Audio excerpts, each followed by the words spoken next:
ओम नमो भगवते वासुदेवाय। दोस्तों, आज के वीडियो में हम बात करेंगे कार्तिक मास के और कार्तिक मास में किए जाने वाले कार्तिक स्नान के बारे में।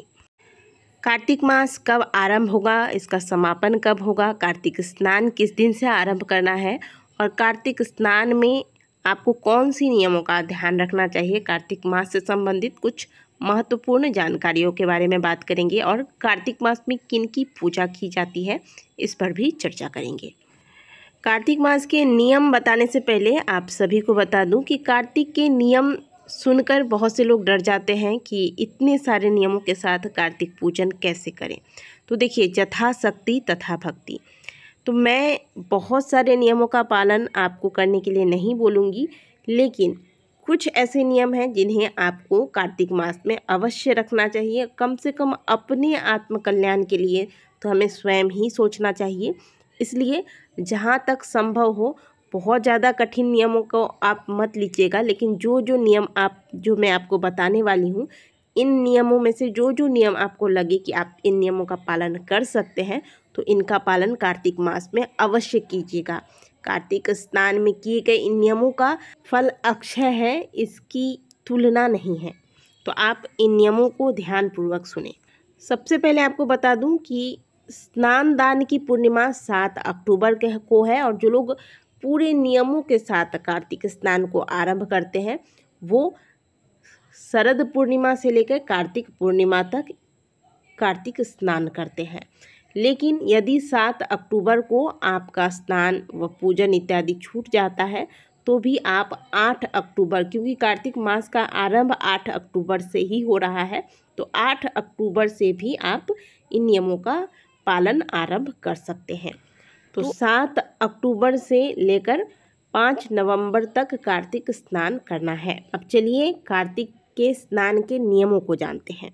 सबसे पहले तो लोगों के मन में यह सवाल आता है कि कार्तिक स्नान करेंगे तो लहसुन प्याज को भी छोड़ना होगा, क्योंकि अभी बहुत लंबे समय से लहसुन प्याज छोड़ने का चलता आ रहा है हर घरों में। जैसे कि पितृपक्ष में आपने लहसुन प्याज छोड़ा होगा, उसके साथ ही ठीक उसके बाद शारदीय नवरात्रि में आपने छोड़ा होगा, इसके बाद एकादशी आरंभ हो गई। तो इस तरीके से हर घर में चला आ रहा है और जो लोग घर में ज़्यादा नियमों का पालन करते हैं, ऐसे में परिवार के अन्य सदस्य जो हैं वो बहुत ज़्यादा रुष्ट हो जाते हैं। तो इन चक्करों में ज़्यादा आपको नहीं पड़ना है। आपको करना क्या है, आप प्रातःकाल ब्रह्म मुहूर्त में उठ जाए। उसके लिए आपको क्या करना होगा, आपको रात में जल्दी सोना होगा। रात में देर तक आप मोबाइल चलाने के चक्कर में ना पड़े। जो घर के नित्य के कार्य हैं, जैसे झाड़ू लगाना, घर के आंगन को साफ करना, ये सारे कार्य आपको करने हैं। ऐसा नहीं कि सुबह उठ गए, नहा लिया, पूजा कर लिया। इस प्रकार से यदि आप करते हैं तो इसका कोई फल नहीं मिलेगा। पहले आप उठें, घर को अच्छे से साफ करें। अगर आप पोछा नहीं भी लगाते हैं तो आप झाड़ू लगा लें। घर के आंगन में आप अच्छे से जल का छिड़काव करें, घर के मुख्य द्वार को साफ कर लें। आपने जहाँ पर तुलसी मैया को स्थापित किया है उस स्थान को अच्छे से साफ कर लें, पानी से धोकर साफ करें या पोछा लगाकर साफ करें, जैसी आपकी यहाँ सुविधा है उस प्रकार से कर लें। अपने पूजा रूम की सफाई कर लें, यानी कि पूजा रूम भी तो आप प्रतिदिन साफ करते होंगे, पोछा लगाते होंगे, वो सब कर लेना है।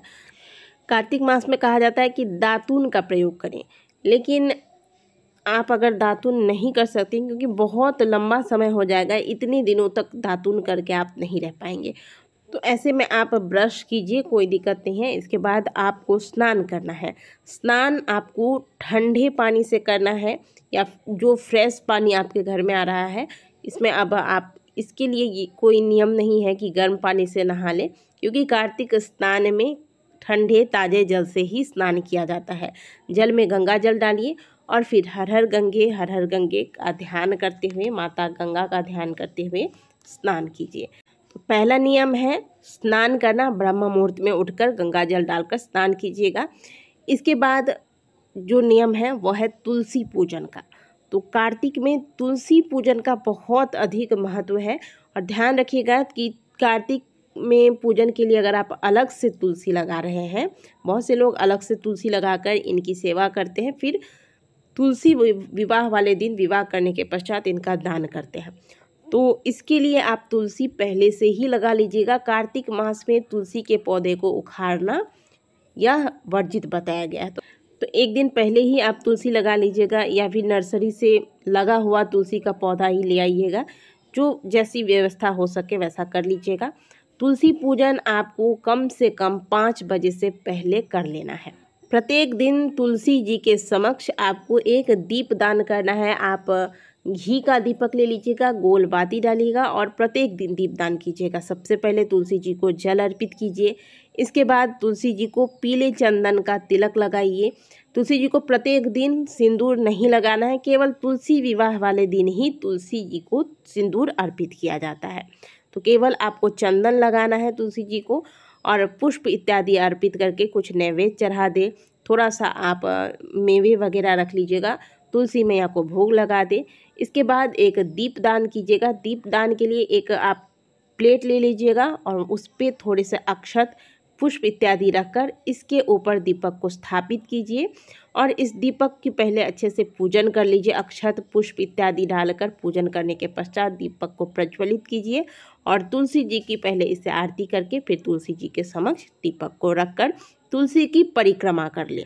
कार्तिक मास में सबसे अधिक यदि पुण्य किसी कार्य से प्राप्त होता है तो वो है दीपदान से।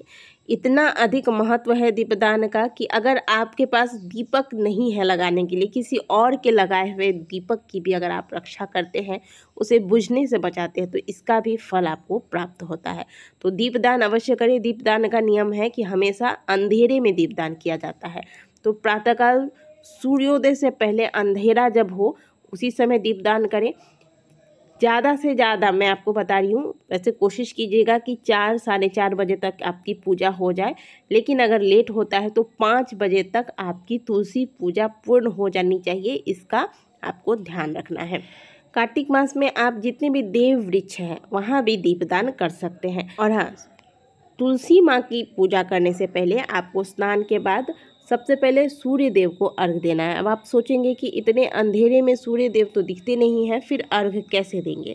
तो आपको सूर्य देव के दर्शन हो या ना हो, लेकिन आपको पूर्व दिशा की ओर मुँह करके ओम सूर्याय नमः, ओम घृणी सूर्याय नमः इन मंत्रों का जाप करते हुए जल अर्पित करना है। इसके बाद तुलसी पूजन करना है, दीपदान करना है। फिर आप अपने घर के मंदिर में आकर आपकी जो नित्य के प्रतिदिन की पूजा है या कार्तिक मास के कथा को श्रवण करते हैं, ये सारे कार्य आप कर लीजिए।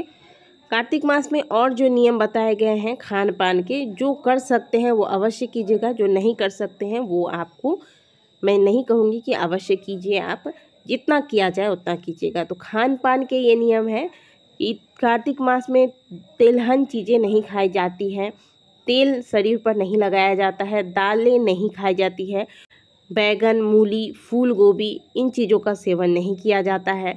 भूमि पर शयन किया जाता है। अगर भूमि पर शयन नहीं कर सकते हैं तो आप जिस बिस्तर पर सोते हैं इस पे से आप गद्दा हटा दीजिए और पतला एक चादर बिछाकर इस पर शयन कीजिए। ब्रह्मचर्य का पालन किया जाता है। तो इनमें से जितना संभव हो इन नियमों का आप पालन कीजिए और जो आप नहीं कर सकते हैं उनका आप आरंभ ही नहीं कीजिए और ना ही इनका संकल्प कीजिए। देखिए, मन से की गई भक्ति ही सर्वश्रेष्ठ होती है। तो यदि आप उल्लास में आके कोई संकल्प ले लेते हैं और बाद में मन ही मन पछताते हैं, उसे नहीं कर पाते हैं, इससे अच्छा है कि जितना आप कर पाएंगे उतना का आप संकल्प ले लें और उसको पूरे महीने अच्छे से भक्ति भाव से श्रद्धापूर्वक कीजिए। तो मैं यही कहूँगी कि कार्तिक मास में सबसे बड़ा नियम है ब्रह्म मुहूर्त में उठकर तुलसी जी की सेवा करना, दीपदान करना, हरिनाम कीर्तन करना। तो इन नियमों का पालन आप जरूर कीजिए। बाकी नियम भी अगर आप कर सकते हैं तो इनको अवश्य कीजिएगा, लेकिन अगर नहीं कर पाते हैं तो कोई आवश्यकता नहीं कि उन नियमों को अगर नहीं कर पाएंगे तो हम पूजा पाठ भी ना करें। बिल्कुल आप पूजा पाठ, दीपदान सब करते रहिए। इससे आपको किसी भी प्रकार का दोष नहीं लगने वाला है, बल्कि आपको भगवान की कृपा प्राप्त होगी। आप अखंड पुण्य के भागी बनेंगे। और साथ ही कार्तिक मास में और भी बहुत सुंदर सुंदर तिथियां हैं, इनमें भी क्या किया जाएगा क्या नहीं किया जाएगा, सारी विधियां सब कुछ मैं आपको आगे बताती रहूँगी। फिलहाल इस वीडियो को यहीं समाप्त करती हूँ। मिलती हूँ आपसे अगले वीडियो में। तब तक के लिए ओम नमः शिवाय, हर हर महादेव, जय श्रीमन नारायण।